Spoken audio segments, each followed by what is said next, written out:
함께 신앙 고백하시겠습니다.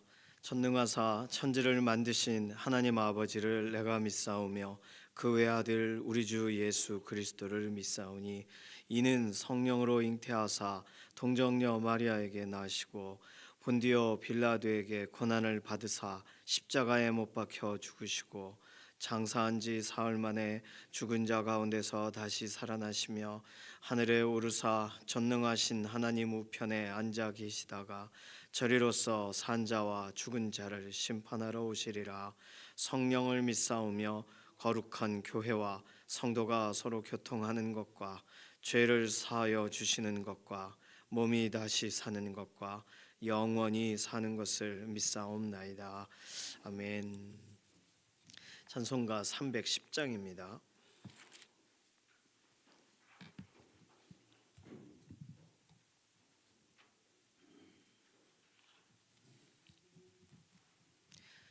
찬송가 310장입니다. 하나님의 은혜로 있을 데 없는 자 왜 구속하여 주는지 난 알 수 없도다. 내가 믿고 또 의지함은 내 모든 형편하시는 주님 늘 보호해 주실 것을 나는 확실히 아네.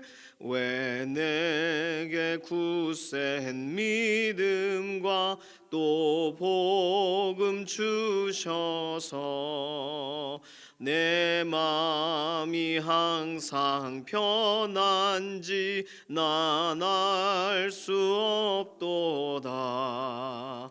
내가 믿고 또 의지함은 내 모든 형편하시는 주님 늘 보호해 주실 것을 나는 확실히 아네. 왜 내게 성령 주셔서 내 마음 감동해 주 예수 믿게 하는지 난 알 수 없도다. 내가 믿고 또 의지함은 내 모든 형편하시는 주님 늘 보호해 주실 것을 나는 확실히 아네. 주 언제 강림하실지 혹 밤에 혹 낮에 또 주님 만날 그곳도 난 알 수 없도다. 내가 믿고 또 의지함은 내 모든 형편하시는 주님 늘 보호해 주실 것을 나는 확실히 아네. 아멘. 사회와 경제 관련된 기도 제목이 오늘 첫 번째 기도 제목입니다. 우리 가정의 경제, 사회의 경제, 또 이 세계의 전체적인 금권의 흐름들 모든 것을 하나님이 오늘도 주관하시고 조성하시고 전쟁과 또 여러 가지 이 국가 간의 또 무역에 대한 또 관세에 대한 거 여러 가지 때문에 실제적으로 영향을 계속 받아요. 이 모든 것에 믿음의 사람들을 보호하시고 특히 믿음의 기업들을 보호하시고 이런 수출과 수입의 문제에서 어려움 당하지 않도록, 그리고 우리 가정의 경제가 오늘도 하나님 손에 붙들려 있음을 믿으면서 하나님의 경영하심과 공급하심을 신뢰하는 기도로 우리의 문제가 있다면 또 필요가 있다면 하나님께 맡기는 기도가 필요하겠습니다. 두 번째 기도는 우리 육신의 연약함을 하나님 앞에 아뢰고 오늘도 더 강건해지고 더 우리 삶이 매일매일 더 이렇게 젊어지면 좋겠지만 그렇지가 않잖아요. 그러니까 연약한 가운데 계속 가는 거예요. 어쨌든 오늘 하루 하나님 쓰시기에 편안하시도록 우리의 육신을 회복시키시고 하나님께서 붙드셔서 오늘도 힘을 더하여 달라고 우리 자신 맡기는 기도 필요합니다. 김명래 장로님 위해서 기도해 주시고, 이해신 권사님 오늘까지 그 병원에 계시고 이제 조금 요양하실 수 있는 그런 힐링 센터로 가게 되시는데, 어쨌든 이렇게 화장실 혼자 이렇게 가실 수 있으시대요. 그런데 자가 호흡은 아직 안 되셔가지고 자가 호흡이 될 수 있도록 위해서 기도해 주시고, 또 실제로 모든 이런 암의 증상들이 다 사라지도록 위해서 이해신 권사님 위해 특별히 더 기도해 주시기 바랍니다. 김숙자 권사님 그 모든 그 검진 결과가 이제 이번 주 나오는 걸로 알고 있어요. 위해서 기도해 주시고, 특별히 김경철 장로님 상을 당하셔가지고 그 김숙자 권사님도 그렇고 가족 모두가 또 유가족분들이 또 어떻게 보면 한 10여일간에 갑자기 몸이 약해지시면서 그렇게 소천을 하셨거든요. 그래서 특히 상을 당한 가정, 장례 과정 가운데 하나님께서 힘을 더하여 달라고 맡겨드리는 기도 필요하겠습니다. 연약한 가운데 있는 교우분들 위해서도 꼭 기도해 주시기를 바랍니다. 오늘 수요 기도회가 있어요. 그리고 목회자 성장대회가 오늘까지 진행이 돼요. 저는 빨리 왔지만 어쨌든 교단 안에 기도가 또 말씀이 또 결단이 실제로 목회자분들에게 또 격려가 되고 힘이 되는 그런 성장대회 결과를 하나님께서 더해달라고, 우리에게는 오늘 수요기도회가 있습니다. 수요기도회 시간 특별한 은혜를 더해 주시고, 국내외 우리가 후원하고 또 축복하고 기도하는 선교지역, 또 국내 또 우리 아울리치 가는 또 교회도 있고 수요기도회에 특별한 하나님의 살피심의 은혜로 더해달라고, 우리 이런 기도 제목 가지고서 잠시 통성으로 기도하겠습니다. 살아계신 하나님 감사합니다. 오늘 우리에게 새로운 날 주셨고 또 우리로 하루를 믿음으로 살아갈 기회를 주셔서 감사합니다. 우리에게 필요가 있음을 언제나 아시는 하나님, 우리의 가정의 경제와 사회의 경제가 또는 이 세계의 모든 실제적으로 이런 금권의 흐름들 하나님께서 주관하셔서 특별히 믿음의 기업, 믿음의 사람들 이런 수입과 수출과 이런 문제에 어려움 당하지 않게 하시고, 믿음의 사람들이 하나님의 뜻에 따라 하나님의 경영하심에 따라 쓰임받는 그런 소망의 하루가 되게 하여 주시옵소서. 우리 가정의 필요를 채우시는 하나님을 찬양합니다. 우리의 자녀들의 인생도 사회 초년생들 흔들리지 않게 하시고 어려울 때일수록 말씀 앞에 서고 기도의 자녀들로 세워지게 하여 주시옵소서. 연약한 가운데 있는 우리의 육신을 돌아보시고 오늘도 강건하게 하시고 새 힘을 더하시고, 특별히 오랜 기간 병상에 있는 교우들을 살피셔서 김명래 장로님 근육에 힘을 더하여 주시고, 이해신 권사님 자가 호흡할 수 있도록, 또 이제 내일이면 병원을 옮기게 되시는데 또 암의 모든 징후들이 다 사라져 가도록, 증상들이 완전히 완화되어지도록 세포에 하나님께서 힘을 더하시고, 김숙자 권사님 또 상을 당한 가정 가운데 있습니다. 낙심치 않게 하시고 또 몸의 모든 상태를 호전시키시고 의사의 좋은 또 이후에 검진의 결과를 주시기를 원합니다. 연약한 가운데 있는 우리 교우들 한 사람 한 사람 돌아보시고, 특별히 상을 당한 가정 안에 하나님께서 위로하시고 하늘의 소망을 더하셔서 장래의 모든 과정을 온전히 진행할 수 있도록, 특별히 믿음을 회복하도록 가족 식구들을 살피시고 주관하여 주시옵소서. 오늘 수요기도회 믿음의 기도의 현장에 특별한 은혜를 더해 주시되, 국내외 우리가 함께 후원하는 믿음의 공동체도 동일하게 수요기도의 자리를 구별하고 있사오니 하나님께서 두세 사람이 예수 그리스도의 이름으로 모인 곳에 함께 하심을 드러내 주시고 경험되게 하시고 기도의 열매 맺는 자리가 되게 하여 주시고, 특별히 오늘까지 진행되는 우리 목회자 성장대회 교단 안에서의 중요한 또 기도와 말씀의 현장에 은혜를 경험하고 각 개교회로 돌아가는 우리 목사님 사모님들 강건하게 하시고 모든 길들을 안전하게 하여 주시옵소서. 우리가 기도하고 간구하는 우리 개개인의 기도의 제목에도 응답하실 것을 인해 감사드리며 살아계신 예수님의 이름으로 기도드립니다. 아멘. 예레미야 1장, 오늘 1장 1절에서 19절까지 전체 1장 1절에서 19절, 예레미야 1장 1절에서 19절입니다. 함께 읽습니다. 베냐민 땅 아나돗의 제사장들 중 힐기야의 아들 예레미야의 말이라. 아몬의 아들 유다 왕 요시아가 다스린 지 13년에 여호와의 말씀이 예레미야에게 임하였고, 요시아의 아들 유다의 왕 여호야김 시대부터 요시아의 아들 유다의 왕 시드기야의 11년 말까지 곧 5월에 예루살렘이 사로잡혀 가기까지 임하니라. 여호와의 말씀이 내게 임하니라. 이르시되 내가 너를 모태에 짓기 전에 너를 알았고, 내가 배에서 나오기 전에 너를 성별하였고, 너를 여러 나라의 선지자로 세웠노라 하시기로, 내가 이르되 슬프도소이다. 주 여호와여 보소서, 나는 아이라 말할 줄을 알지 못하나이다 하니, 여호와께서 내게 이르시되 너는 아이라 말하지 말고 내가 너를 누구에게 보내든지 너는 가며 내가 내게 무엇을 명령하든지 너는 말할지니라. 너는 그들 때문에 두려워하지 말라. 내가 너와 함께하여 너를 구원하리라. 나 여호와의 말이니라 하시고, 여호와께서 그의 손을 내밀어 내 입에 대시며 여호와께서 내게 이르시되 보라, 내가 내 말을 내 입에 두었노라. 보라, 내가 오늘 너를 여러 나라와 여러 왕국 위에 세워 내가 그것들을 뽑고 파괴하며 파멸하고 넘어뜨리며 건설하고 심게 하였느니라 하시니라. 여호와의 말씀이 또 내게 임하니라. 이르시되 예레미야야, 내가 무엇을 보느냐 하시매, 내가 대답하되 내가 살구나무 가지를 보나이다. 여호와께서 내게 이르시되 내가 잘 보았도다. 이는 내가 내 말을 지켜 그대로 이루려 함이라 하시니라. 여호와의 말씀이 다시 내게 임하니라.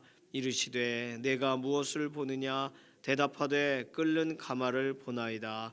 그 윗면이 북에서부터 기울어졌나이다 하니, 여호와께서 내게 이르시되 재앙이 북방에서 일어나 이 땅의 모든 주민들에게 부어지리라. 내가 북방 왕국들의 모든 족속들을 부를 것인즉 그들이 와서 예루살렘 성문역 위에 각기 자리를 정하고 그 사방 모든 성벽과 유다 모든 성읍들을 치리라. 여호와의 말이니라. 무리가 나를 버리고 다른 신들에게 분향하며 자기 손으로 만든 것들에 절하였은즉 내가 나의 심판을 그들에게 선고하여 그들의 모든 죄악을 징계하리라. 그러므로 너는 내 허리를 동이고 일어나 내가 내게 명령한 바를 다 그들에게 말하라. 그들 때문에 두려워하지 말라. 내가 그들 앞에서 두려움을 당하지 않게 하리라. 보라, 내가 오늘 너를 그 온 땅과 유다 왕들과 그 지도자들과 그 제사장들과 그 땅 백성 앞에 견고한 성읍 쇠기둥 노성벽이 되게 하였은즉 그들이 너를 치나 너를 이기지 못하리니, 이는 내가 너와 함께하여 너를 구원할 것임이니라. 여호와의 말이니라. 아멘. 예레미야, 오늘부터 예레미야가 52장까지 있어요. 예레미야서도 꽤 길어요. 예레미야 52장까지 본문을 계속 우리가 같이 묵상하고 살펴보려고 합니다. 오늘 예레미야 1장에서의 내용은 주로 예레미야가 소명을 받은 부분입니다. 이사야와의 차이점은, 이사야 같은 경우는 자원할 기회를 하나님이 이렇게 주시죠. 그래서 이사야는 죄의 문제에 대한 것도 그렇고 또 이런 부분에 대해서 하나님이 할 수 있는 역할을 주세요. 근데 예레미야는 자원이라기보다는 하나님이 선택을 하세요. 그리고 특별히 예레미야가 예를 들어 70년을 살았다라고 가정할 때 부름받은 때가 대략 학자들이 계산을 할 때 19세 정도라고 합니다. 그러면 거의 청소년기 말에 부름을 받고, 그러니까 오늘 6절에 나는 아이라서 말을 할 줄 모릅니다가 맞는 말이에요. 뭐 어른이 아니니까요. 그런데 하나님은 너는 아이라고 말하지 말고 내가 너에게 누구에게 보내든 너는 가라, 이렇게 말씀하십니다. 그런데 이사야와 비슷하게 이 가서 전해야 될 내용 자체는 사실상 굉장히 좀 아이가 감당하기는 어려운 내용이에요. 10절에 보시면 여러 나라를 향한 예레미야의 메시지가 있는데 그 나라들을 뽑고 파괴하고 파멸하고 넘어뜨리는 일을 해야 돼요. 19세 소년이. 그리고 건설하고 심는 일도 해야 돼요. 그러니 이게 참 쉽지가 않죠. 게다가 예레미야는 이런 환상과 같은 걸 하나님이 보게 하십니다. 특별하게 넌 무엇을 보느냐 해서 보여주시면서 설명하고, 아마도 아이기 때문에 또는 예레미야의 성향에 관해서 가장 잘 이해할 수 있는 방식이 이런 식으로 뭔가를 보여주시고 단순히 들려주시는 것만 가지고는 마음이 이렇게 확신을 얻는 부분에 조금 더 보여주시는 것을 통해서 하나님이 일하시는, 그러니 하나님이 각 사람에게 안성맞춤으로 역사하신다는 걸 오늘 본문을 통해서도 볼 수 있습니다.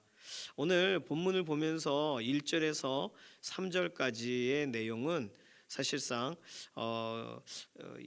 예레미야 선지자가 부름받을 때의 어떤 그 배경 같은 거를 설명합니다. 이사야 선지자는 우시야, 요담, 아하스, 히스기야, 므낫세까지 이렇게 예언하다가 이사야는 세상을 떠난 것으로 므낫세 때 톱으로 혐을 당했을 것이다, 이렇게 알려집니다. 그런데 예레미야는 므낫세 다음인 요시야, 오늘 본문에 써 있죠. 요시야, 여호야김, 시드기야, 뭐 여호야긴까지 포함되기는 해요. 그래서 포로되는 그 직전, 끌려가기 그때까지, 그러니 이사야 다음 대를 이어가는 선지자, 그래서 대선지서, 소선지서라고 할 때 이사야, 예레미야, 뭐 장수가 길기 때문에 그렇지만 연대로 따져봐도 이사야라는 선지자가 이제 사역을 마감한 이후 하나님은 예레미야를 세우세요. 어떻게 보면 이사야 시대 이후 예레미야가 대선지자의 반열에 들어가는 아주 중요한 시점입니다. 그리고 예레미야는 1장 1절에 보면 베냐민 땅 아나돗의 제사장들, 그러니까 베냐민 왕족에서 나온 선지자예요. 그리고 제사장 중 힐기야의 아들 이랬거든요. 뭐 요시야 당시에 제사장이 힐기야였어요. 그런데 그 대제사장 힐기야와는 다른 인물, 같은 동명이인의 아버지의 아들입니다. 만약에 대제사장 힐기야였다면 예레미야는 선지자가 되지 않았겠죠. 그렇죠? 그러니까 이런 거를 우리가 힐기야다, 와, 이렇게 하고 그냥 이렇게 속단을 하면 안 되고 다 따져봐야 돼요. 자, 그렇게 볼 때 어쨌든 베냐민 왕족의 출신인데다가 또 우리 아버지와 또 당대의 그 제사장과 같은 이름을 가지고 있고, 뭐 젊을 때에 부름 받고 꼭 다윗과 같이 이렇게 젊을 때에 부름을 받아요.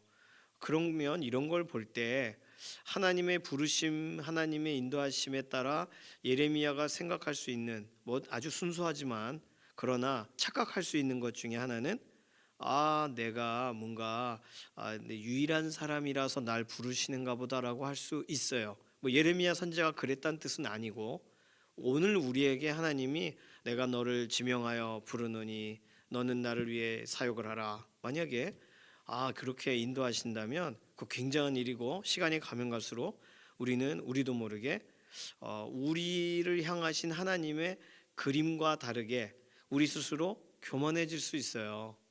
그런데 오늘 1장 1절에서 3절 사이의 본문에는 우리는 이렇게 대충 연도만 알 수 있지만, 이사야 선지자 전에는 요엘과 아모스란 선지자가 활동을 했고, 이사야 선지자와 동시대에는 호세아와 미가가 활동을 했어요. 그러니까 그 하나님이 이사야밖에 없어서 이사야를 쓴 게 아니에요. 예레미야를 하나님께서 쓰시고 중요한 예언을 하게 하셨지만, 예레미야 전에는 스바냐 선지자가 있었고, 예레미야 초기에는 나훔이라는 선지자가 있었어요. 예레미야 사역 중기에는 하박국이라는 선지자가 있습니다. 예레미야 선지자 후기에는 오바댜라는 선지자가 있어요. 그리고 예레미야의 끝물쯤에 다니엘이라는 사람이 포로된 땅에서 등장해요. 제가 무슨 말씀 드리냐면, 하나님은 하나님의 사람들을 가지고 계십니다. 그러니까 나에게 어떤 기회가 주어졌을 때 다른 사람 시키시지 왜 저를 시키십니까? 라고 하는 건 지독한 교만이라는 거예요. 하나님이 나에게 기회를 주신다는 건 내가 유일해서가 아니라 하나님이 하나님의 시간에 하나님의 계획 가운데 그냥 그 자리에 쓰시고 싶으셔서 부르신 거예요. 굉장한 초청이죠. 그런데 그걸 초청이라고 여기질 않고 그냥 내게 주어져 있는 어떤 또 다른 어떤 짐이라고 느끼거나, 아니면 다른 말로 나에게 주어져 있는 환경 가운데 아무리 찾아봐도 눈 씻고 봐도 나 같은 사람은 없다 하면서 교만할 수 있단 말이에요. 그런데 하나님은 지금 쓰시고 싶은 만큼만 쓰실 거예요. 영원히 쓰시지 않으세요. 하나님이 이렇게 하다 나 저 어떻게 조윤기 목사님처럼 이렇게 전 세계를 다니며 뭐 하는 거 아닌가? 안 쓰세요. 그렇게 그냥 하나님이 쓰고 싶으신 타이밍이 있고 쓰임 받도록 기회를 주시는 시간이 있단 말이죠. 예를 들어서 엘리야 선지자 같은 경우는 엘리야가 혼자였죠, 거의. 그리고 제가 아무리 본문을 봐도 엘리야 선지자의 역할은 굉장합니다.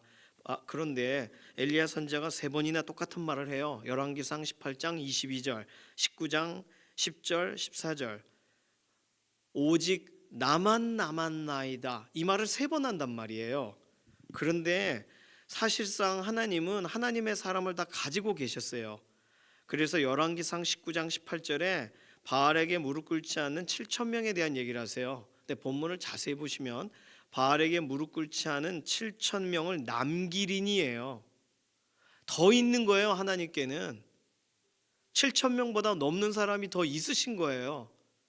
물론 그 중에 아리까리하고 타협하는 사람도 있을 거고, 또 점점 넘어가는 사람도 있을 거고, 지금 막 순수하게 신앙을 지키는 사람도 있을 겁니다. 그러니까 그 중에 골라 7천을 남기겠다고 말씀하셨어요. 그렇다면 하나님께 도대체 몇 명이 있는 거예요? 그 중에 엘리야 한 사람을 지금 하나님의 그 시간 그 자리에 그 동네에 거기 가게 하실 만한 사람으로 엘리야를 부르셨을 뿐, 하나님이 손이 짧아지거나 하나님께서 하실 계획이 사람이 없어 통탄해하고 울고 계시는 게 아니란 말이에요. 다른 말로 오늘 우리에게 전도할 기회가 생기고, 우리가 누군가에게 전해야 될 기회가 생기고, 우리가 섬길 기회가 생겼다고 가정해 보십시오. 그런데 우리는 섬김을 저울질한단 말이에요. 하나님이 생각하고 계신 섬김의 타이밍에 네가 딱 들어가면 딱 맞을 것 같아 라고 부르신 건데, 지금 우리는 그걸 저울질을 한다고요. 왜냐하면 나보다 더 괜찮아 보이는 사람 많거든요. 난 아이라서 부족하니까. 저도 자주 그런 걸 했었습니다. 저에게 막 외부에서 막 이렇게 뭘 해달라 그러면 다른 사람을 보내고 그랬어요. 모르니까 우매한 짓을 한 거죠. 오늘 예레미야가 아이입니다. 아이라서 말할 줄 몰라요. 솔직하게 말했어요. 뭐 하기 싫단 말이 아니에요. 수준이 안 된다는 말을 한 거예요. 그런데 하나님은 하나님이 선택하실 때 하나님의 선택을 무시하면 안 돼요. 하나님의 선택은 계획이 있는 거예요. 내 마음에 누군가를 왜 기도해야겠다 그럼 그 마음 괜히 주셨냐고요. 의도를 가지고 주신 거라고요. 그런데 뭐 다음에 하지 뭐. 그래서 놓친 게 여러 번 되지 않으시나요? 제 인생에도 그래서 놓친 게 꽤 됩니다. 다른 사람이 할 수 있는데 뭐, 또는 기분 나빠서 다른 사람이 하도록 내버려 두는 경우도 있고. 그러니 이게 우리에게 하나님이 기회를 주실 때 그 기회를 내가 선택해 드리지 뭐라는 아주 미묘한 이런 이 감정의 교만함이 우리를 어디로 향하게 하는지 우리도 모르는 곳에, 하나님이 기뻐하지 않는 곳으로 우리의 발걸음이 가게 되는 경우도 있습니다. 예레미야는 어려요. 하나님은 너 어리다고 말하지 마. 그리고 내가 너에게 하는 걸 하면 돼. 내가 너를 지금 붙잡았잖아. 물론 예레미야에겐 이제 충격적인 일들이 많아집니다.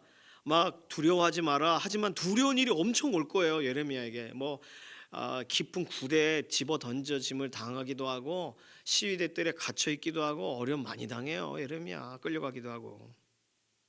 그러나 하나님은 오늘 아예 소명의 현장에 부르심으로 두려움을 당하지 않게 하리라. 17절 너 두려울 거야. 하지만 두려움을 당하지 않게 하겠어. 하나님의 의지를 설명하세요. 그러면 난 왜 이렇게 수준이 안 되는데 하나님이 나를 이렇게 쓰려고 그럴까, 도대체 뭘까, 그렇게 생각하면 안 되고, 하나님이 왜 나를 쓰시려고 하실까가 아니라 하나님이 나에게 말을 거시고 나를 사용하시려고 하신다는 것 자체에 황송해하면서 뭘 하든 주신 기회를 순종하시기를 바랍니다. 하나님의 말씀이 왔다는 건요, 이유가 있는 거예요. 하나님의 말씀이 내 마음에 부딪힌다는 건 이유가 있는 것입니다.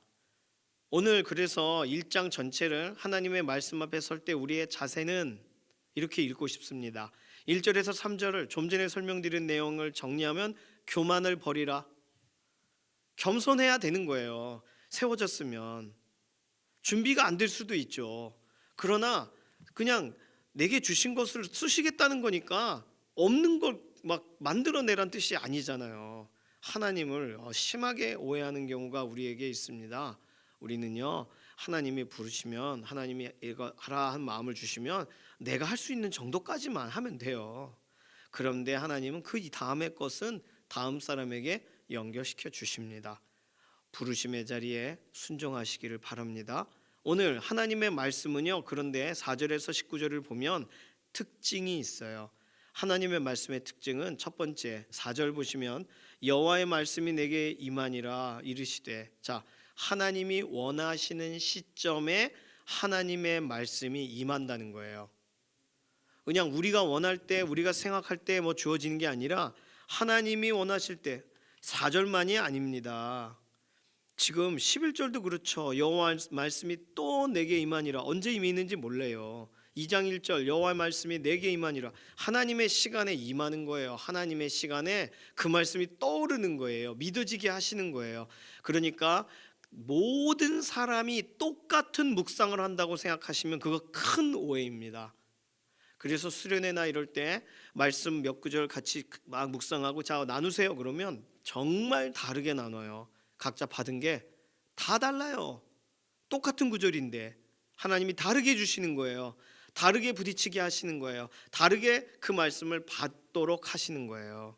그러니 하나님의 말씀이 나에게 주어진다라고 할 땐 일반적인 거라고 생각하시면 안 되고 아주 특별한 시간에 하나님이 나에게 말씀하신다, 말씀을 떠올리신다. 갑자기 뭐 여호수아 몇 장 몇 절이 생각난다거나 아니면 말라기 3장 16절이 생각난다거나 왜 그랬지? 나의 똑똑해서 그런가? 아니에요.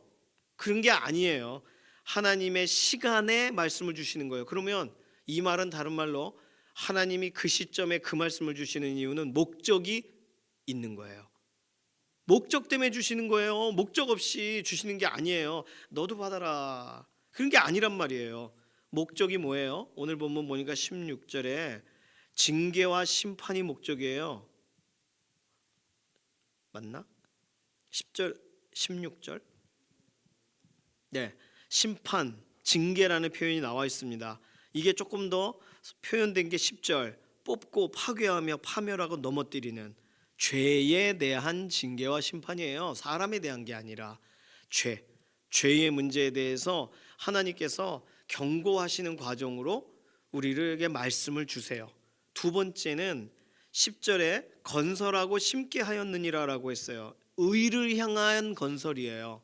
죄에 대해서는 다 끊어내도록, 의를 향해서는 다시 시작하도록 하나님이 말씀을 주실 땐 이유는 아주 간단한 거예요. 내가 이미 잘 살아가고 있는 말씀을 주셨네. 하하, 이렇게 하면 안 되는 거예요. 왜 똑같은 말씀을 또 주실까? 이유가 있는 거예요.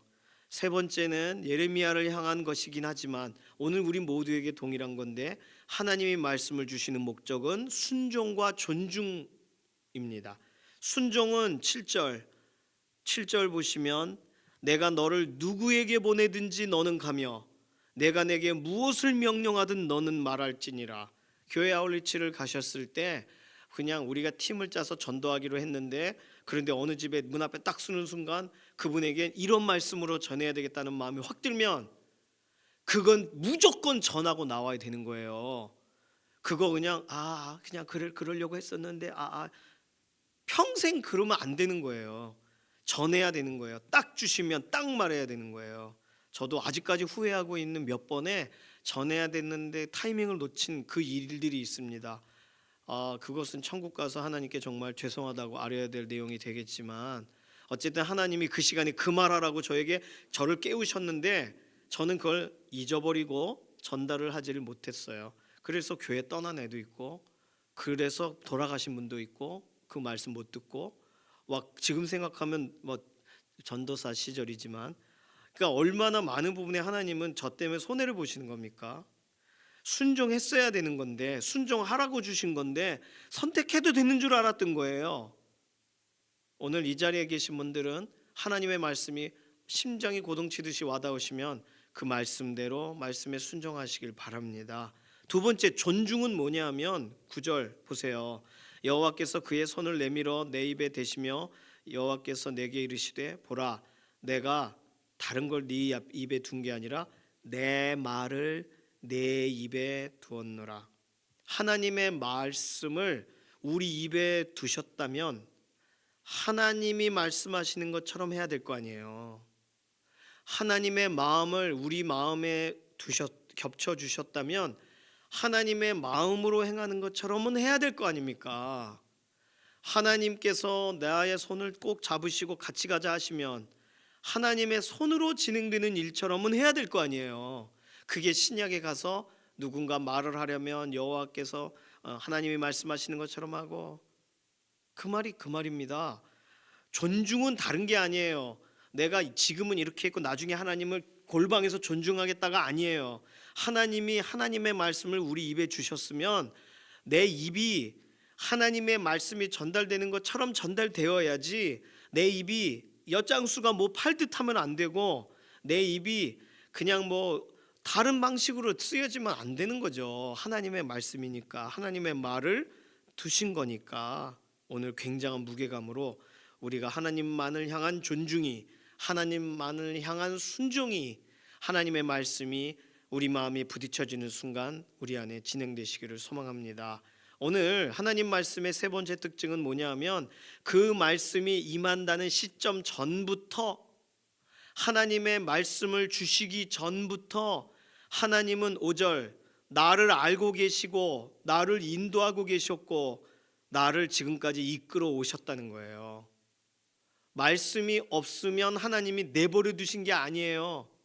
오늘 본문 5절이 아주 분명하지 않습니까?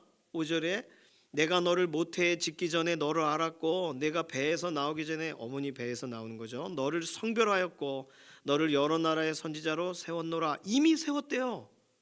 나는 아이라 말할 줄 모릅니다라고 말하기 전에 하나님이 이미 여러 나라 선지자로 너를 세웠노라, 이미 하신 일이에요. 그러면 나에게 말씀이 없어요. 말씀이 와닿는 게 없어요. 말씀이 묵상이 잘 안 돼요. 그럼 나 오늘 말씀 없이 살아도 되는 거예요? 아니죠. 지금까지 하나님이 들이신 노력이 어느 정도인데, 지금 하나님이 막 날 이해하시고 나에게 넣어주시고, 혹시 이렇게 하다가 걸릴까봐 주머니에 뭐라도 넣어주셔서 이게 뭐지? 할 기회를 하나님이 만드시려고 나에게 이거저걸 다 하셨단 말이에요. 말씀을 주시기 전에, 말씀을 명확하게 하시기 전에 너는 내 아들이라, 너는 내 딸이라 라고 막 귀에 왕왕 들려지는 어떤 신비로운 경험이란 것들 이전에 이미 모든 환경의 주관자로 이 모든 걸 인도해 오신 분이라는 거예요. 그러면 내가 너를 모태에 짓기 전부터 알았다 그러면 6절은 나오면 안 되는 말이죠. 나를 아신다는데, 나를 아시는데 나에게 너 사명의 길을 가라 라고 말하시는 거면 난 아이라서 말할 줄 몰라요 하면 안 되죠. 얘는 어리니까, 예레미야 19세 때니까 굳이 따진다면 뭔지 모르니까 헷갈려서 말했다 치더라도 우린 19세는 넘었잖아요 이미. 그러면 하나님이 나를 아세요. 아는데도 주신 거예요. 내가 가다가 이게 잘 안 된다는 거, 내가 자주 하나님 말씀 잘 이렇게 끝까지 못 한다는 거 아시는데도 또 주셨어 그 말씀을. 그럼 왜 또 주신대 하면 안 돼요. 이유가 있는 거예요. 환경을 이미 조성하신 하나님이 시점을 정하시고 목적을 가지고 말씀을 주시는 거예요. 그러니까 오늘도 큐티를 하는 중에, 말씀 묵상하는 중에 말씀이 딱 와닿으면 이 세 가지를 다 기억하셔야 돼요. 하나님은 지금까지 나로 말씀 앞에 서기 전까지의 환경을 조성하셨다. 그리고 지금 이 시점에 이 말씀을 지금 주신 거다. 이 말씀을 주신 목적이 있다. 네 번째는 오늘 본문에 보니까 9절, 11절, 12절, 17절, 19절 쭉 보면 예레미야를 설득하시는 하나님의 말씀은, 하나님은 말씀만 하시지 않는 분이라는 거예요. 하나님은 보게 하세요. 하나님은 체험하게 하세요. 12절 하나님은 격려도 하세요. 12절 내게 이르노니 내게 이르시되 내가 잘 보았도다. 이는 내가 내 말을 지켜 그대로 이루려 함이니라. 다시 말해서 살구나무 가지 보여주신 이유는 뭐예요? 특별한 의미 없어요. 너 잘 봤다. 그리고 저 나무 가지에 살구가 아니라 아몬드죠. 아몬드가 잘 열리게 내가 한다는 걸 보여주고 싶었어. 이게 다예요. 지금 11절 11절에 하나님의 환상을 보여주신 이유는 내가 그 일을 하고 있어를 말하는 거예요. 이 정도 하나님의 이 친절하신 하나님의 이 살가우심을 예레미야가 이제 알아듣기 시작합니다. 그리고 17절에 가면은 그러므로 너는 내 허리를 동이고 일어나 내가 내게 명령한 바를 다 그들에게 말하라. 그들 때문에 두려워하지 말라. 이해를 하세요. 이럴 땐 이렇게 되겠구나. 이해하세요. 그리고 준비시키세요. 그리고 19절 그들이 너를 치나 너를 이기지 못하리니 준비시키세요. 이미 그런 일들이 일어날 것에 대해 예고를 하셔서 준비를 시키세요. 그러니까 하나님이 얼마나 많은 일을 하시는 거예요. 말씀만 그냥 띡 하셔가지고 알아서 해 이렇게 하는 게 아니라 말씀을 알아듣게 하셔, 말씀을 이해하게 뭔가 보여주셔, 말씀을 받아들이는 애의 태도를 이해하셔. 그러니까 우리 하나님은 정말 많은 말씀을 전달하실 때 진행되는 과정이 있습니다. 근데 우리는요, 내가 이해 안 된다고 덮어버려요. 내가 잘 모르겠다고 나를 향한 게 아니야 라고 생각한단 말이에요. 오해하는 날들에 얼마나 이게 잘못된 거예요. 오늘 하나님의 말씀에는 뭐 더 찾을 수 있겠지만 이러한 특징이 있습니다. 하나님은요, 말씀 한 구절을 주시더라도 빛이 있으라라고 하는 것만도 대충 그냥 어두우니까 빛 이렇게 하신 게 아닌 걸 우리가 다 알고 있습니다. 태초에 하나님이 말씀으로 창조하신 것은 지금 생각해도 신비롭고 놀랍습니다. 뭐 궁창 또는 별들 또는 씨 가진 열매와 씨 맺는 채소 이러한 것 하나하나 아주 상세하게 말씀을 아주 그냥 잘못하지 않으시고 완벽하게 하세요. 근데 그 말씀을 우리에게 들려주신다면 그 천지를 창조하신 하나님의 그 언어, 그 표현 그대로의 그 무게감 그대로의 그 어미함 그대로의 말씀을 우리에게 들려주시고 담아주시면 거절하면 안 되죠. 그 말씀은 아주 특별하게 나에게 들려진 거예요. 옆 사람하고 얘기해 보세요. 이거 들었어? 못 들었는데 나만 들린 걸 수 있다고요. 예레미야는 지금 하나님 앞에 서서 자신의 어려움에 대해 이해하시는 하나님, 자신의 어림에 대해서 하나님이 해결해 가시는 하나님을 대면합니다. 말씀 앞에 설 때 하나님이 이렇게 바꿔가세요. 오늘도 동일합니다.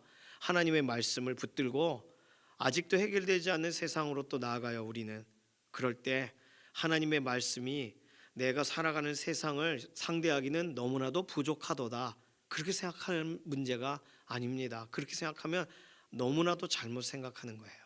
말씀 없이 살아도 이미 환경을 조성하시는 하나님이세요. 그런데 말씀까지 주셨으면 하나님은 굉장한 일을 하실 계획을 가지고 계신 거예요. 그러니까 하나님의 인도하심에 대해서 우리는 하나님의 진지하게, 하나님의 활기차게, 하나님의 특별하심 가운데 우리를 향하셔서 말씀하실 때 그 말씀의 무게를 아시고 그 말씀을 존중하시고 그 말씀을 따라가는 믿음의 동역자 되시기를 소망합니다.